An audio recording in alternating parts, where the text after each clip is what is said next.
Hey everyone, I just finished reading, or actually listening to, The Death of a Salesman by Arthur Miller. I was going to say Arthur Jones there for some reason, somebody else I read a lot about. Death of a Salesman by Arthur Miller. I'd not read it before.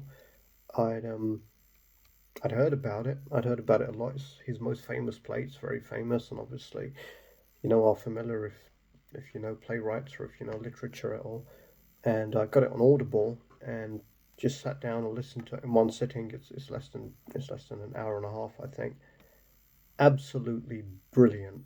Um, I'm going to give it 10 out of 10. Now, that may be influenced by the fact that I could relate to a lot of it because it's a story about a salesman. It's a story, obviously, from the title. It's a story.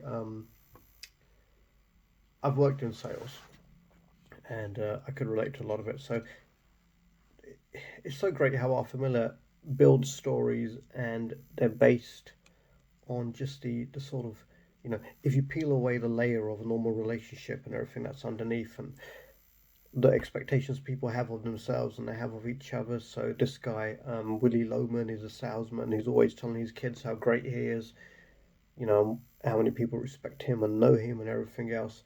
And then you're introduced to the children as well. It turns out one of them has an issue with Loman, with the father. The kid's name is Biff, and it turns out because the reason for this is because Biff knows something about his father, which is another secret, which isn't flattering. It's not good. It's actually very bad, um, and you feel for all of them. And it's the way that Miller, just through the conversation, just through the scenes, builds everything, which is amazing. I guess as a playwright, and I know a lot of people who I can imagine what happens to Loman, Willie Loman in the film, in the play, in the book. I can imagine that happening to them, and so it was quite galling. It was quite galling to read, and I think anybody who's ever worked in sales should read it. And sales is a funny thing because you'll never, you know, the people who employ you, their job is to keep you motivated. They're not going to keep you motivated by telling you things aren't going to get better, even if things are going bad. So you've got to be able to take a step back from things and think, right, this is what's happening today. This is what I'm being told, and where's the proof? You know, in your performance, in your career, and the careers of those around you. And if what the people are saying kind of meets your observation of reality, then great, it's good. But it's not always like that. And so you've got the Willie Loman always telling his kids everything is great, and always saying things will get better. He lives for hope. He completely lives for hope. But then, yeah, he pretty much runs out of hope. His big thing is I have to provide for my kids.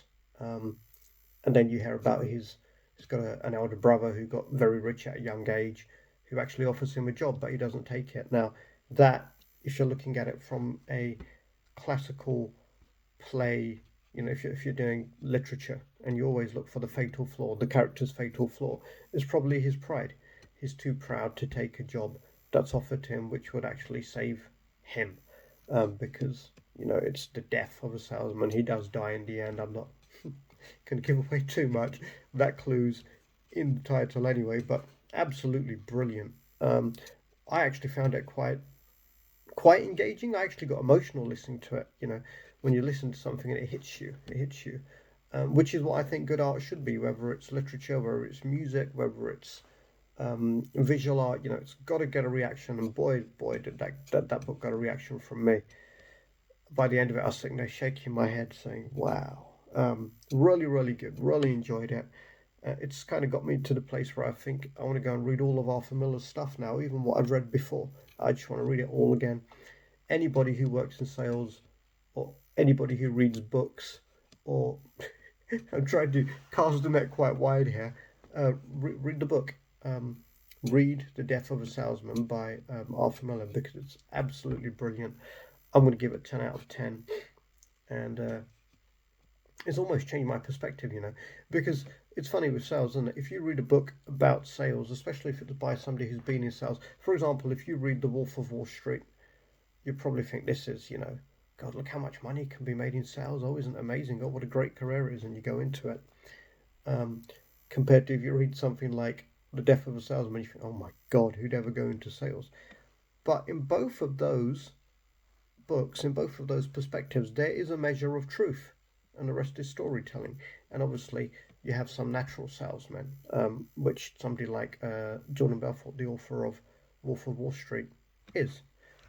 Um, and some people can be trained, and then there's the old school of thought: are salesmen born or can they be taught? And it's the same in any sphere, isn't it? Are great sportsmen born or can they be taught? Is it nature or nurture? Go go and read The Death of a Salesman. It's really, really good, really enjoyable. Not a happy story, but there's a lot more depth, I think, to sadness than there is to happiness. And in literature, you get depth, and that's good. Um, which is probably why things like blues endure or rock music endures more than pop. Pop is always happy tunes, or apart from the heartbreaking love tunes. So maybe that's a mistake there. Who was it that said sadness is but a wall between two gardens? I think that was Johnny Mitchell. Yeah, it's an excellent book. I'll shut up now, but I'm going to give the book 10 out of 10, the play 10 out of 10.